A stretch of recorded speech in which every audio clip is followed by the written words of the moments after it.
प्रभाताई आज पहाटे लवकर उठून घरातील सर्व कामे घाईघाईने आटपत होत्या. कारण आज त्यांना त्यांच्या मुलाकडे पुण्याला जायचं होतं. म्हणूनच त्यांचे पती दादासाहेब यांच्यासाठी त्यांनी छान नाश्ता बनवला. प्रभाताईंनी आज त्यांच्या आवडीचे पोहे बनवले होते. दादासाहेब पोहे खाता खाता म्हणाले, "बघ प्रभा, मी माझ्या बोटातील अंगठी मोडून काही पैसे आणले आहेत, जे आपल्याला पुण्याला जाताना उपयोगी पडतील. आता फक्त आपल्याकडे हेच पैसे आहेत. बाकी काही आता माझ्याकडे राहिलेले नाही. आपल्या मुलाकडे पोहोचल्यावर तो आपल्याला पैसे देईलच." त्यानंतर प्रभाताई आणि दादासाहेब घाईघाईने आपला नाश्ता उरकतात आणि उरलेले पोहे डब्यात भरून घरातील सगळ्या वस्तू व्यवस्थित ठेवून पुण्याला जायला निघतात. दादासाहेब आपल्या बायकोसह म्हणजे प्रभाताईंसोबत पुणे रेल्वे स्टेशनवर पोहोचले. ते आयुष्यात पहिल्यांदाच पुण्याला आले होते. नवीन शहर आणि अनोळखी लोक असल्यामुळे दोघेही इकडे तिकडे पाहून घाबरत होते.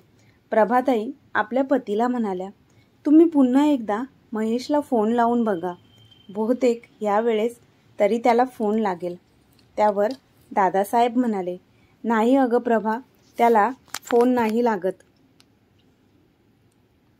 मी खूप वेळा त्याला फोन लावून पाहिला आहे. मला तर आता खूप भीती वाटत आहे. एकतर हे शहर आपल्यासाठी अनोळखी शहर आहे.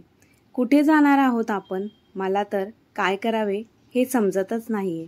तेव्हा प्रभाताई म्हणाल्या, "खरं तर आपण असे अचानक यायला नकोच होते. आणि जर आलोच आहोत तर तुम्ही कोणाकडून तरी थोडे पैसे उसने घेऊन यायला हवे होते. कमीत कमी आपल्या गाठीला 4 पैसे तरी असते. त्या पैशांमधून आपण राहण्याची खाण्याची व्यवस्था तरी केली असती." त्यावर दादासाहेब म्हणाले, "प्रभा, तू असं काय बोलत आहेस? प्रभा, तुला तर माहीतच आहे ना, मी ज्या ज्या लोकांकडे पैसे मागितले होते त्यांनी मला पैसे द्यायला नकार दिला. ते म्हणाले, कशावरून तुम्ही आमचे पैसे परत कराल? त्यांचा माझ्यावर विश्वासच नव्हता. म्हणूनच तर पैशांसाठी मला माझी अंगठी विकावी लागली, ज्यातून जास्त काही पैसे आले नाहीत. आणि तेच पैसे आत्तापर्यंत खर्च झाले आहेत. आत्ता माझ्याकडे तर असं काहीच शिल्लक नाही राहिलं. समजत नाही की काय करावे. प्रभा, चल, आपण इथे समोरच एक मंदिर दिसत आहे, तिथे जाऊन थांबूयात. मी खूप थकलेलो आहे. आता माझ्याकडून जास्त चालणे होणार नाही. एवढ्या मोठ्या शहरामध्ये आपण आपल्या मुलाला महेशला कसे शोधायचे हा प्रश्न आपल्यासमोर आहेच. इथे तर ना त्याचा फोन लागतोय ना आपल्याला त्याचा पत्ता ठाऊक आहे. आपण इकडे आलो आहोत ते फक्त एका छोट्याशा फोटोच्या आधारावर. मला तर वाटतं प्रभा, आपण त्याला शोधू शकणार नाही. आता आशेची सर्व दारं बंद झालेली आहेत." त्यावर प्रभाताई म्हणाल्या, "हे पहा, आपण काही वेळ इथेच आराम करू. त्यानंतर महेशला शोधायला जाऊ. त्याला इकडे येऊन 1 वर्ष झाले आहे आणि या वर्षात त्याने आपल्याला फक्त 4 वेळा फोन केलेला आहे. शेवटच्या वेळेस जाताना मी त्याला अनेकदा विचारले होते, तुझा पत्ता आणि फोन नंबर देऊन जा. पण तो म्हणाला, मी माझे घर पुन्हा बदलणार आहे. जेव्हा नवीन घरात जाईल तेव्हा तुम्हाला पत्ता नक्की देईल. त्याने त्याचा फोन नंबर तर दिला. सुरुवातीला काही दिवस त्याचा फोन चालू होता, पण त्यानंतर तो फोन कधीच लागला नाही.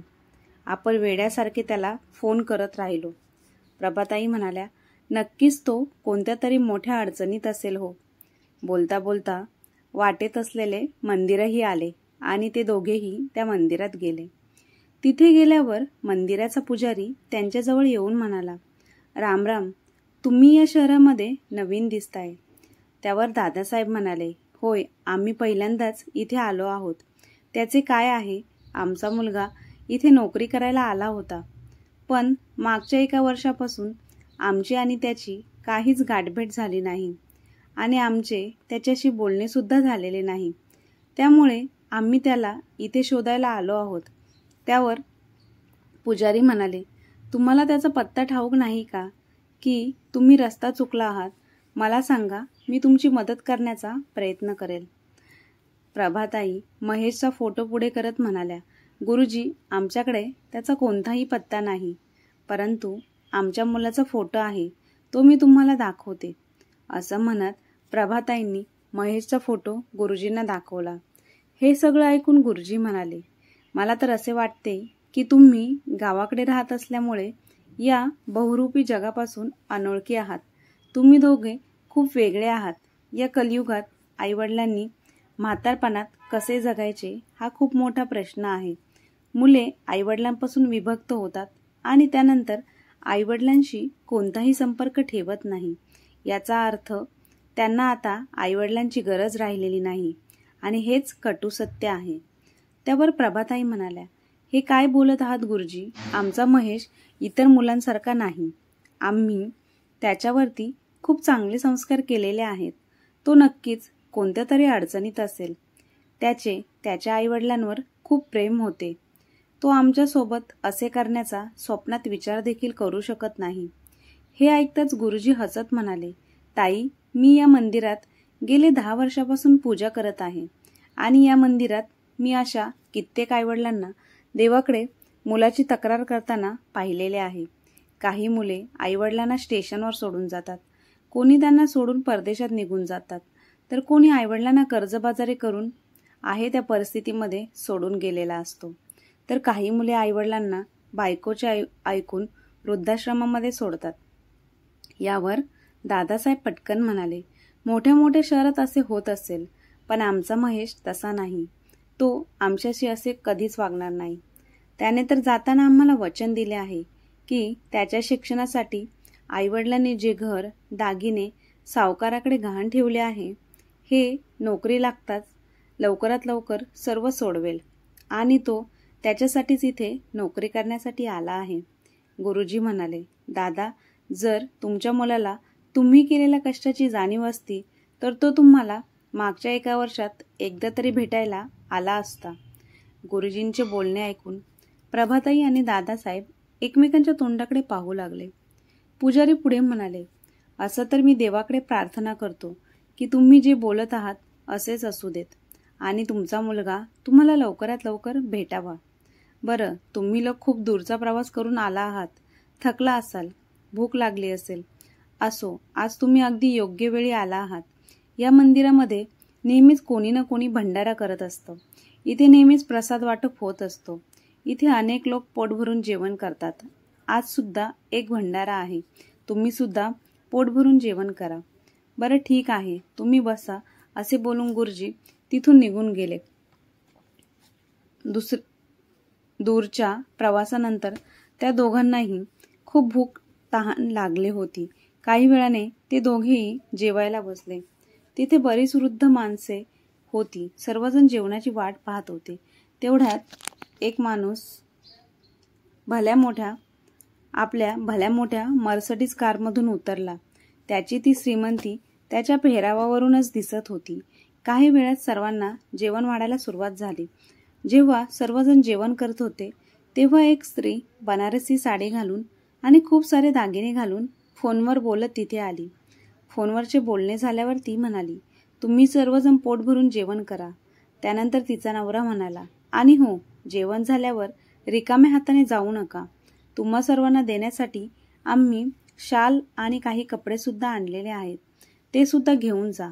आज आमच्या लेकीचा वाढदिवस आहे, त्यामुळे हे सर्व जेवण आणि ह्या भेटवस्तू तुमच्यासाठी आणलेल्या आहेत. त्यामुळे त्या घेतल्याशिवाय इथून कोणीही जायचं नाही. प्रभाताई आणि दादासाहेब शांतपणे जेवण करत होते, पण अचानक त्या माणसाचा आवाज ऐकून दोघेही जेवता जेवता थांबले. कारण तो आवाज त्यांच्या ओळखीचा वाटत होता आणि जेव्हा त्यांनी मान वर करून पाहिले तेव्हा त्यांना त्यांच्या डोळ्यावर विश्वास बसला नाही.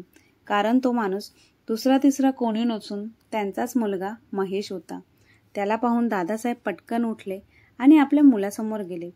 अगदी विचित्र अवस्थेत असलेल्या आपल्या वडिलांना पाहून महेश जरा गोंधळला, पण दादासाहेब मात्र आपल्या मुलाचा चेहरा पाहून त्याच्या गळ्यात पडून रडले. त्यांना रडताना पाहून गुरुजी तिथे आले. तेव्हा दादासाहेब गुरुजींना म्हणाले, गुरुजी, हा पहा, माझा मुलगा मला भेटला. देवा, तुझे लाख लाख आभार.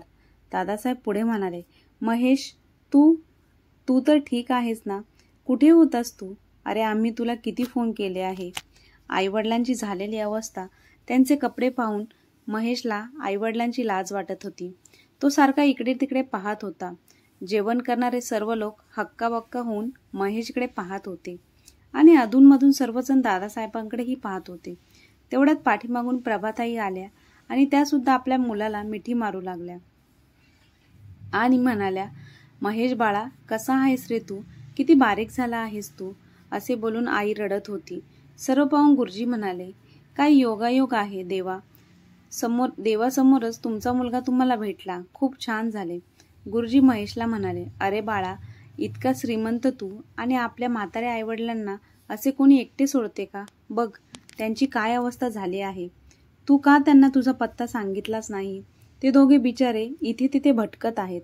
त्यांच्याकडे ना पैसे आहेत ना तुझा पत्ता आहे.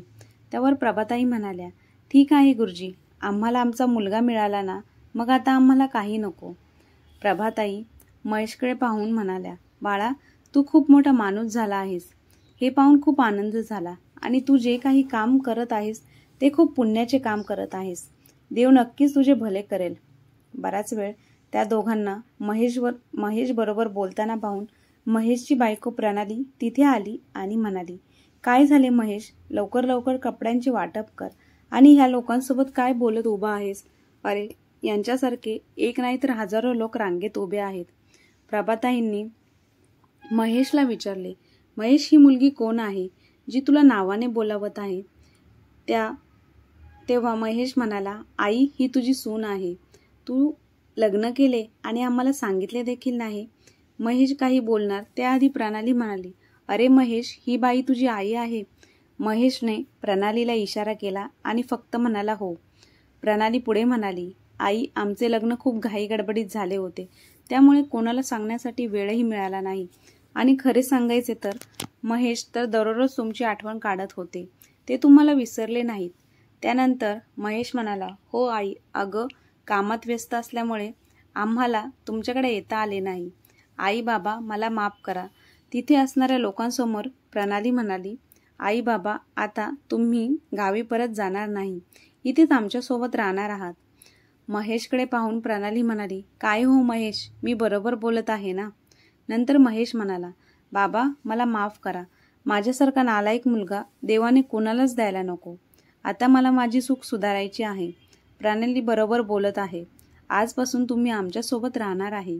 इतके महिने मी तुमच्यापासून दूर राहिलो, पण आता मला तुमच्यासोबत राहून तुमची खूप सारी सेवा करायची आहे.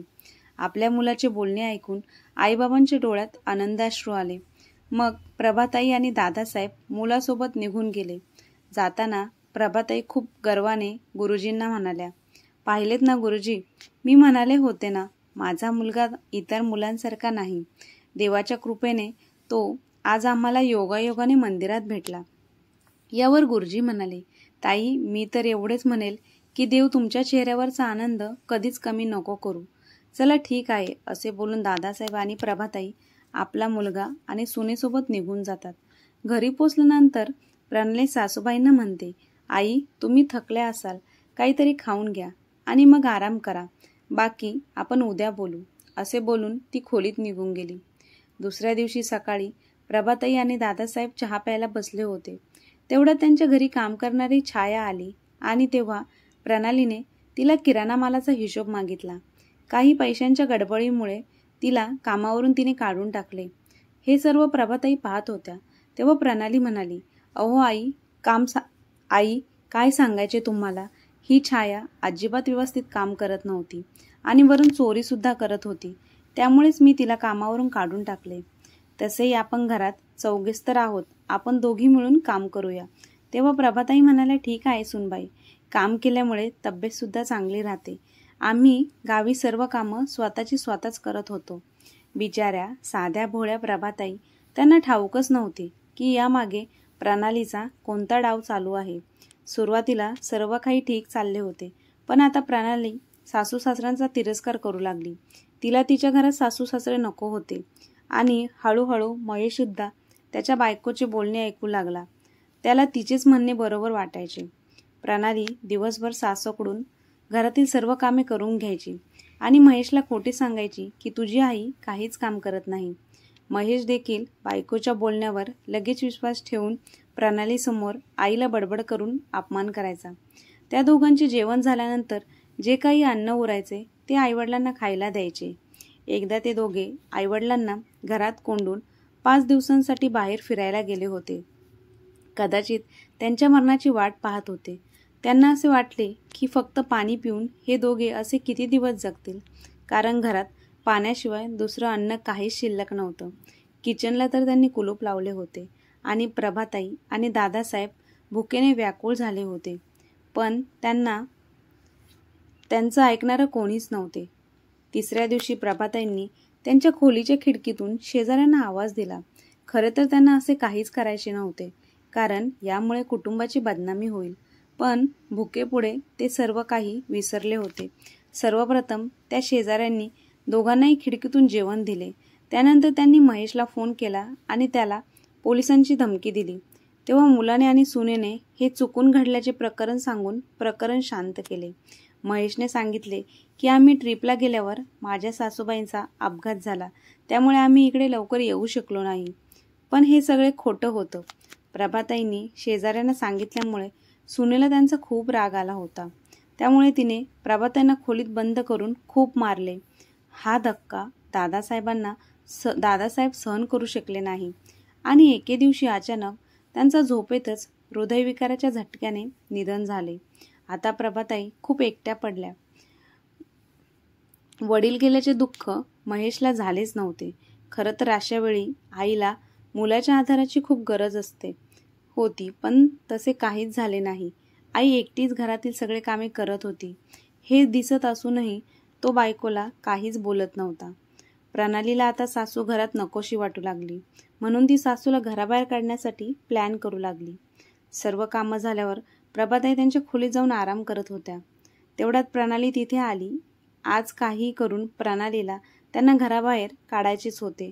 तिने सासूला झोपेतून उठवले आणि म्हणाली, ए म्हातारे, गुपचूप तुझे सामान पॅक कर, नाहीतर जबरदस्तीने मला हे सगळं करावं लागेल.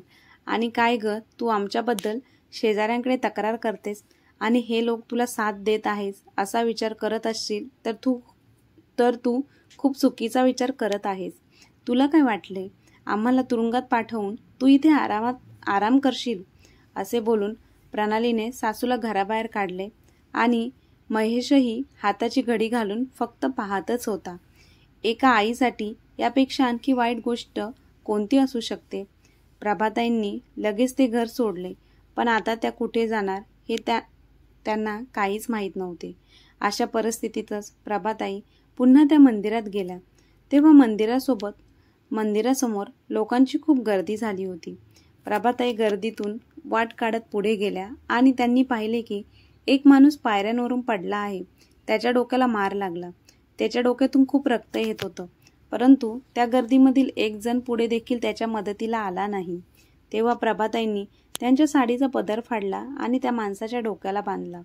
गर्दीतील लोकांपैकी कोणीतरी ॲम्ब्युलन्स बोलावली. काही वेळातच ॲम्ब्युलन्स आली आणि प्रभाताई सुद्धा त्या माणसासोबत ॲम्ब्युलन्समध्ये बसून निघून गेल्या.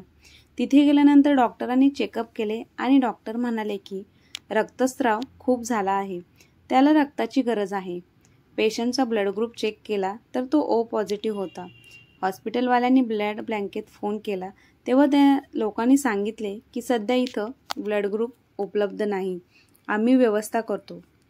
डॉक्टर याबाबत आपापसात चर्चा करत असलेले प्रभाताईंनी ऐकले आणि त्या डॉक्टरांना जाऊन म्हणाल्या, माझा ब्लड ग्रुपसुद्धा O पॉझिटिव्ह आहे. तेव्हा डॉक्टरांनी त्यांचे ब्लड ग्रुप चेक केले तर तो O पॉझिटिव्ह होते. अशा प्रकारे प्रभाताईंनी रक्तदान करून त्या माणसाचा जीव वाचवला. तेव्हा तो माणूस शुद्धीवर आला. तेव्हा त्याला समजले की प्रभाताईंमुळे त्याचे प्राण वाचले आहेत. त्याला त्यांचे आभार मानायचे होते. पण तेव्हा प्रभाताई तिथून निघून गेल्या होत्या. त्या मंदिरात राहत होत्या. काही महिन्यांनी अचानक एके दिवशी तो माणूस मंदिरात आला. तेव्हा प्रभाताईंनी त्याला पाहिले आणि त्या स्वतःहून त्याच्या तब्येतीची चौकशी करण्यासाठी त्याच्याजवळ गेल्या आणि म्हणाल्या, दादा, आता तुमची तब्येत कशी आहे? त्या माणसाने पहिल्यांदा प्रभाताईंना ओळखले नाही, पण जेव्हा प्रभाताईंनी त्याला सांगितले की मी तुम्हाला रक्तदान केले होते, तेव्हा त्या माणसाला खूप आनंद झाला. त्याने ताईंचे खूप आभार मानले. तो माणूस म्हणाला, मी मधुकर, राजश्री महिला गृहउद्योग कंपनीचा मालक. प्रभाताई आश्चर्यचकित होऊन त्याच्याकडे पाहत होते. तेव्हा मधुकरजी म्हणाले, ताई, आज मी फक्त तुमच्यामुळे जिवंत आहे. मला तुमचे आभार मानायचे होते, म्हणून मी बऱ्याच दिवसापासून तुमचा शोध घेत होतो. त्यावर प्रभाताई म्हणाल्या, यात उपकार कसले हो? तो माणूस म्हणाला, ताई, तुम्ही तर चांगल्या कुटुंबातून दिसता, मग इथे काय करत आहात? प्रभाताईंनी मधुकररावांना सर्व काही हकीकत सांगितली. तेव्हा मधुकरराव विचार करून म्हणाले की तुमची कहाणी ऐकून खूप वाईट वाटलं ताई. मला मुलगा नाही म्हणून मी खूप दुःखी होतो, पण तुमच्यासोबत घडलेला प्रकार ऐकून मला मूल नाही हे एका दृष्टीने बरे झाले असे वाटते. प्रभाताई मधुकररावांकडे पाहत होत्या. ते पुढे म्हणाले, बरं ताई, तुम्ही माझ्या कंपनीत नोकरी कराल का? प्रभाताई त्यांच्या कंपनीत काम करण्यास लगेच तयार झाल्या. दुसऱ्या दिवशी प्रभाताई कंपनीत आल्या, जिथे अनेक स्त्रिया काम करत होत्या. मधुकररावांच्या गृहउद्योग कंपनीमध्ये पापड, मसाले, लोणचे तसेच वेगवेगळ्या प्रकारच्या चटण्या तसेच उपवासाची पीठं वगैरे मिळत होती. प्रभाताईंनी तिथे आल्यावर कामाला सुरुवात केली. त्यांनी सॅम्पल म्हणून तिळाची, जवसाची, शेंगदाण्याची चटणी बनवली आणि ती सर्वांनाच खूप आवडली. त्यातल्या त्यात कढीपत्त्याची चटणी तर मधुकररावांना खूप आवडली. लोकांना हे सगळे पदार्थ खूप आवडू लागले. त्यामुळे मार्केटमधून 2 मोठ्या ऑर्डर त्यांच्या कंपनीला भेटल्या. असेच हळूहळू प्रभाताईंना खूप ऑर्डर येत होत्या. त्यामुळे कंपनीला खूप मोठा प्रॉफिट होऊ लागला. मधुकरराव म्हणाले, ताई, तुमच्या हातात इतके छान कौशल्य आहे, एवढा मोठा गुण आहे, त्या आधारे तुम्हाला ही कंपनी सांभाळावी लागेल आणि तुम्हाला स्वतःची एक नवीन ओळख निर्माण करून तुमच्या मुलाला आणि सुनेला दाखवून द्यावे लागेल की एक स्त्री जरी एकटी असली तरी ती स्वतःच्या पायावर उभी राहू शकते. मधुकररावांच्या बोलण्यामुळे प्रभाताईंमध्ये एक नवीन ऊर्जा निर्माण झाली आणि त्या मन लावून काम करू लागल्या.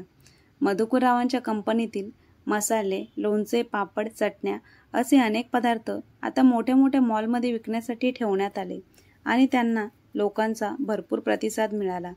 प्रभाताई तिथे येऊन 2 वर्ष झाली. अचानक एके दिवशी मधुकररावांची तब्येत खूप बिघडली. त्यांचे आपले असे कोणीच नव्हते. बायको जाऊन तर 5 वर्ष उलटून गेली होती. बायकोची इच्छा होती म्हणून त्यांनी कंपनी चालू केली, परंतु आता त्यांना असे या जगामध्ये कोणीच उरले नव्हते. त्यामुळे त्यांनी त्यांच्या कंपनीचा सर्व कारभार प्रभाताईंवर सोपवला. त्यांचे काम आणि समर्पण पाहून त्यांनी प्रभाताईंना कंपनीचे मालक बनवले. प्रभाताईंना हे सर्व तर स्वप्नच वाटत होते. त्यानंतर त्यांनी या कंपनीसाठी खूप मेहनत घेतली आणि सगळीकडे राजश्री गृहउद्योग कंपनीचे नाव झाले. त्यानंतर 6 महिन्यांनी मधुकररावांचे अकस्मात निधन झाले. मृत्यूपूर्वी त्यांनी आपली कंपनी पूर्णपणे प्रभाताईंच्या नावावर केली होती. त्यांच्या निधनाने प्रभाताईंना खूप दुःख झाले. आज त्या ज्या कोणी आहेत त्या फक्त मधुकररावांमुळेच होत्या. कुणीतरी म्हटलं आहे, रक्ताच्या नातेपेक्षा मानलेली नाती जास्त जवळची असतात आणि आज हेच सत्य झाले होते. तेवढ्यात प्रभाताईंचा मोबाईल वाजला आणि त्या भूतकाळातून बाहेर आल्या. त्यांच्या सेक्रेटरीचा फोन होता. मॅडम, तुम्ही सांगितल्याप्रमाणे आम्ही महेशला ऑफर लेटर दिले आहे. उद्यापासून तो आपली कंपनी जॉईन करत आहे. ठीक आहे, असे बोलून प्रभाताईने सेक्रेटरीला केबिनमध्ये बोलावून घेतले. सेक्रेटरी केबिनमध्ये आला तेव्हा प्रभाताईने सांगितले, महेश हा माझा मुलगा आहे. सेक्रेटरी आश्चर्यचकित होऊन प्रभाताईंकडे पाहत होते. ते म्हणाले, मॅडम, तुम्ही आजपर्यंत आम्हाला तुमच्या मुलाबद्दल काहीच बोलले नाहीत. प्रभाताई म्हणाल्या, मी तुम्हाला सर्व काही नक्की सांगेन, पण त्याआधी तुम्ही त्याची सर्व माहिती काढा. ठीक आहे मॅडम, असे बोलून सेक्रेटरी तिथून निघून गेले. दुसऱ्या दिवशी प्रभाताईंनी सेक्रेटरीला सांगितले की मॅडम, तुम्ही सांगितल्याप्रमाणे आम्ही महेश यांची माहिती काढली. ते ज्या कंपनीत काम करत होते ती कंपनी बंद पडली. बरेच दिवस ते नोकरीच्या शोधात होते. ते त्यांच्या फॅमिलीसह पुण्यामध्ये राहत आहे. सेक्रेटरी पुढे म्हणाले, मॅडम, मला समजत नाही की तुम्ही एवढ्या मोठ्या कंपनीच्या मालकीण आहात आणि तुमचा मुलगा तुमच्या कंपनीमध्ये नोकरीसाठी आला आहे. तेव्हा प्रभाताई सेक्रेटरीला सर्व हकीकत सांगते. सेक्रेटरी म्हणाले, मग मॅडम, तुमच्या मुलाने तुम्हाला एवढा त्रास दिला असताना सुद्धा तुम्ही त्यांना आपल्या कंपनीत नोकरी का दिली? यापुढे म्हणाल्या, कारण मला माझ्या मुलाला आणि सुनेला धडा शिकवायचा आहे. आधी मी त्यांच्यावर अवलंबून होते, त्यामुळे मी त्यांचे अत्याचार सहन करत राहिले. पण आता मला त्यांना त्यांची खरी जागा दाखवून द्यायची आहे. मला माझ्या मुलाला लक्षात आणून द्यायचे आहे की एकेकाळी त्याच्या शिक्षणासाठी मी माझे करिअर सोडले होते. तेव्हा जर मला वाटले असते तर मी त्याला एखाद्या शेजारच्या आजूबाजूच्या बाईकडे सोपवून सुद्धा माझ्या करिअरचा विचार करू शकले असते. पण मी नेहमीच माझ्या मुलाला पहिलं स्थान दिले. पण त्याने काय केले? त्याने मला दुधातल्या माशीसारखे फेकून दिले. सांभाळणाऱ्या बायकांवरून प्रभाताईंच्या डोक्यात एक कल्पना आली. त्या म्हणाल्या सेक्रेटरीला, राहुल, उद्यापासून ऑफिस तुम्ही सांभाळा. पुढे मी काय सांगते ते तसं करा. दुसऱ्या दिवशी प्रभाताई पूर्वीसारख्या साधारण वेशामध्ये त्या कंपनीत आल्या. त्याने सेक्रेटरीला आधीच सर्व काही सांगून ठेवले होते. समोरून महेश येताना दिसला. त्यामुळे सेक्रेटरी प्रभाताईंना म्हणाले, हे बघा बाई, आमच्या कंपनीत जेव्हा जागा निघतील तेव्हा आम्ही गेटवर तशी जाहिरात लावू, तेव्हा तुम्ही या. आपल्या आईला समोर पाहून महेश चकित झाला. प्रभाताई तिथून जातच होत्या की तेवढ्यात महेश इकडे तिकडे पाहून आईला आवाज दिला आणि म्हणाला, आई कुठे होतीस तू इतके दिवस? आई म्हणाली, तू आणि तुझ्या बायकोने मला घराबाहेर काढले, मग कुठे असणार मी? असे बोलून प्रभाताई पुढे जाऊ लागल्या. तेव्हा त्याने आईला थांबवले, माफी मागितली आणि म्हणाला, आई घरी चल, तुला नातू झाला आहे. असे सांगितले तेव्हा प्रभाताई त्याच्या चेहऱ्याकडे पाहू लागल्या. त्याने कोणाला तरी फोन लावला आणि थोडासा बाजूला जाऊन तो फोनवर बोलत होता. हॅलो, आई भेटली आहे. मी ज्या कंपनीत काम करतो तो त्याच कंपनीमध्ये शोधण्यासाठी आली होती. हे ऐकताच प्रणाली म्हणाली, हे तर खूप चांगलं झालं. मी बाळाला सांभाळण्यासाठी बाई शोधत होते. दुसऱ्या बाईला सांभाळायला घेऊन येण्यापेक्षा तुझी आई तर तिच्या नातवाला खूप चांगल्या प्रकारे सांभाळेन. तुम्ही कसेही करून तुमच्या आईला घरी घेऊन या. तुझी आई आपल्याला फुल टाईम बाई सांभाळणारी बाई मिळून जाईल आणि पगारही द्यायला लागणार नाही. आपले पैसे सुद्धा वाचतील आणि आपले कामही होऊन जाईल. पण महेश, तुझी आई आपल्याकडे येईल का? यावर महेश म्हणाला, मी आईची माफी मागितली आहे. घरी आल्यावर तूही तिची माफी माग. आपल्या बाळाचे नाव पुढे करून तिला मी घेऊन येतो. नक्कीच. महेश खूप हळू आवाजात बोलत होता. फोन ठेवल्यानंतर तो प्रभाताईंकडे आला आणि म्हणाला, आई झाले गेले विसरून जा. आता तू एका नातवाची आजी झाली आहेस. मग तुला तुझ्या नातवाला पाहावेसे वाटत नाही का? प्रभाताईंना हेच हवे होते. त्या महेशच्या घरी जायला तयार झाल्या.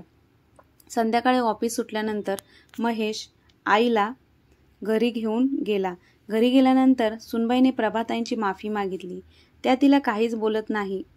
त्यांनी बाळाला पाहताच उचलून घेतले. प्रणाली म्हणाली, आई प्लीज तुम्ही आधी स्वयंपाकाची तयारी करा. मला खूप भूक लागली आहे. त्यानंतर माझी आणि बाळाची मालिश करा. प्रभाताई किचनमध्ये जाऊन स्वयंपाकाची तयारी करू लागल्या. संध्याकाळी महेश त्याच्या ऑफिसमधून घरी आला. त्यानंतर काही वेळाने त्यांच्या घरी काही लोक आले. ते महेशला म्हणाले, आम्ही राजश्री डेव्हलपर्स ऑफिसमधून आलो आहोत. तुमचे घर प्रोमाइज लोकेशनवर आहे. जर तुमची इच्छा असेल तर आपण इथे एक मोठं अपार्टमेंट बांधू शकतो आणि याचा असा फायदा होईल की तुम्हाला 2 फ्लॅट आणि 20 लाख रुपये रोख दिले जातील. हे ऐकून प्रणालीला खूप आनंद झाला. त्यांना आपल्या कानांवर विश्वास बसत नव्हता. महेशला वाटले की कदाचित लोक आपली फसवणूक करायला आले आहे. त्यामुळे तो त्यांना म्हणाला, तुम्ही आम्हाला मूर्ख समजत आहात का अशी फसवणूक करायला? तुम्हाला दुसरे कोणी भेटले नाही का? त्यावर ते लोक म्हणाले, सर आमची तुमच्यावर काही जबरदस्ती नाही. तुम्हाला जर विश्वास नसेल तर आम्ही ही ऑफर तुमच्या एरियातील दुसऱ्या कोणाला तरी देऊ. हे पहा, जर तुम्ही सहमत असाल तर या पेपर्सवर सह्या करा. आम्ही तुम्हाला ताबडतोब 5 लाख रुपयांचा चेक देऊ. ही रक्कम टोकन स्वरूपात राहील आणि उर्वरित रक्कम अपार्टमेंटचे काम चालू झाल्यावर तुमच्या खात्यात जमा केली जाईल. आता निर्णय तुमच्या हातात आहे. हे ऐकताच प्रणाली महेशला बाजूला घेऊन म्हणाली, अहो, अशी चांगली सुवर्ण संधी पुन्हा येत नाही. विचार करा, नवीन फ्लॅट आणि तेही 2. एका फ्लॅटमध्ये आपण राहू आणि दुसरा फ्लॅट भाड्याने देऊ आणि सोबतच आपल्याला एक गाळा मिळणार आहे. तो गाळाही आपण भाड्याने देऊ. मग तुम्हाला नोकरीसुद्धा करण्याची गरज पडणार नाही. महेश म्हणाला, पण ते फ्रॉड निघाले तर आपण असा एखाद्यावर विश्वास कसा ठेवू शकतो?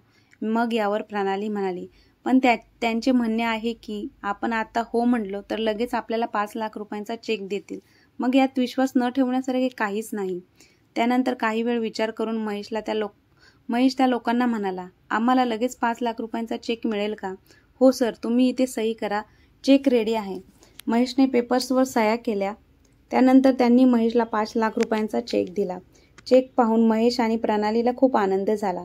त्यानंतर त्या लोकांनी महेशकडून आणखी काही पेपर्सवर सह्या करून घेतल्या आणि ते निघून गेले. खरे तर महेशने आनंदाच्या भरात ते पेपर्स न वाचता त्याच्यावर सह्या केल्या होत्या.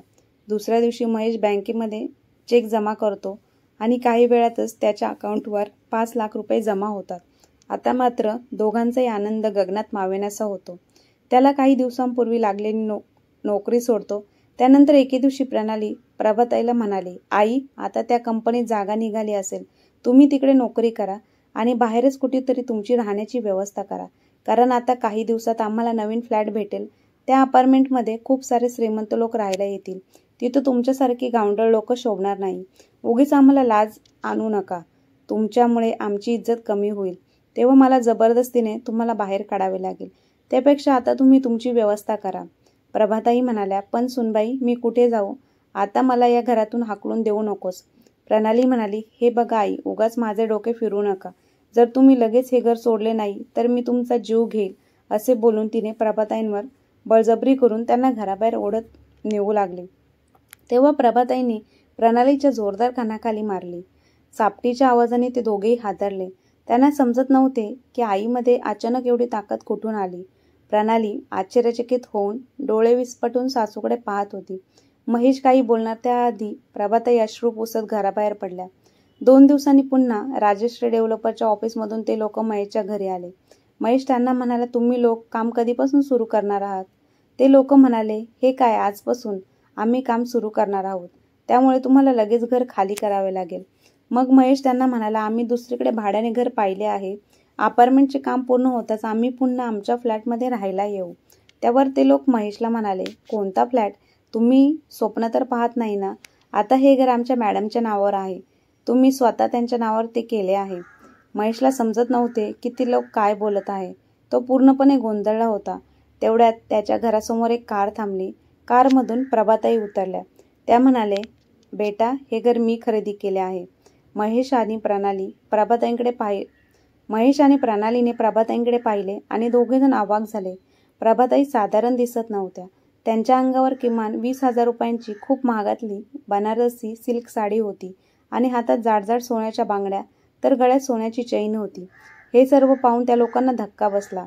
त्याला समजत नव्हते की हे सर्व काय चालले आहे, कारण 2 दिवसापूर्वी तर त्या तिथून मोलकरणीच्या वेशात निघून गेल्या होत्या. आईमध्ये अचानक कसा बदल झाला हा विचार महेश करत होता. आणि तेवढ्यात लोक महेशला म्हणाले, सर, या आमच्या मॅडम राजश्री डेव्हलपरच्या मालकीण आहे. यांनी तुमचे घर खरेदी केले आहे. तुम्ही त्यांचे आभार माना की त्यांनी तुमच्या मुलाचा विचार करून तुम्हाला 5 लाख रुपये दिले आहे. नाहीतर तुम्हाला रस्त्यावर भीक मागावी लागली असती. महेश आश्चर्यचकित होऊन म्हणाला, तुम्ही आणि माझ्या आईने मिळून आमची फसवणूक केली आहे. पण आई, तुझ्याकडे इतके पैसे कुठून आले? आणि मला माहिती आहे, आम्हाला धडा शिकवण्यासाठी तू कुठेतरी चोरी वगैरे केली असेल. आता मी तुमच्या सर्वांच्या विरोधात कोर्टात केस दाखल करणार आहे. मी तुम्हाला सोडणार नाही. तेव्हा प्रभाताई महेशला म्हणाल्या, ओ मिस्टर, जरा तोंड सांभाळून बोला. महेश आणि प्रणाली अजून पहिल्या धक्क्यातून सावरले नव्हते तोपर्यंत त्यांना आणखी एक धक्का बसला. एवढ्या रकमेसाठी त्यांनी चोरी करण्याची काहीच गरज नाही. ज्या कंपनीत तुम्ही काम शोधत आला होता ना, त्या मॅडम कंपनीच्या सर्वेसर्वा आहेत. मग महेश हसला आणि म्हणाला, कदाचित तुम्हाला माहीत नसेल, ही बाई जिला तुम्ही मॅडम म्हणत आहात ना, तीच तिथे काम शोधत आली होती. आणि तेव्हा तुम्हीच तिला आता काम नाही, नंतर या असे बोलला होता. ही तुम्हाला मूर्ख बनवत आहे. वेळीच भानावर या. प्रभाताई म्हणाल्या, मूर्ख कोणी कोणाला बनवले आहे हे लवकरच कळेल. आधी तुम्ही दोघे हे घर खाली करा. प्रणाली म्हणाली, काय ग, तुला खोलीत बंद करून मारले होते हे तू विसरलीस का? मग महेश प्रभाताईंना म्हणाला, तू कोण आहेस आमचे घर आम्हाला खाली करायला सांगणारी? हे ऐकताच प्रभाताईंनी महेशच्या कानाखाली मारली आणि त्या म्हणाल्या, जेव्हा मी तुझी आई होते, जिचा तुम्ही खूप छळ केला होता, पण आज मी असहाय्य नाही. आणि लक्षात ठेवा, जर तुम्ही दोघांनी एकही चुकीचा शब्द बोलला तर तुम्हा दोघांची जीभ काढून तुमच्या हातात देईन. प्रभाताईने माणसांना सांगून त्या दोघांना घराच्या बाहेर काढले. त्यानंतर त्यांच्या सेक्रेटरीला म्हणाली, यांचे सामान ताबडतोब घराबाहेर काढा आणि घराला कुलूप लावा आणि चावी माझ्या ऑफिसमध्ये घेऊन या. आईचे असे संतप्त रूप पाहून ते दोघेही प्रभाताईंच्या पायाशी लोटांगण घालून विनंती करू लागले आणि क्षमा मागू लागले.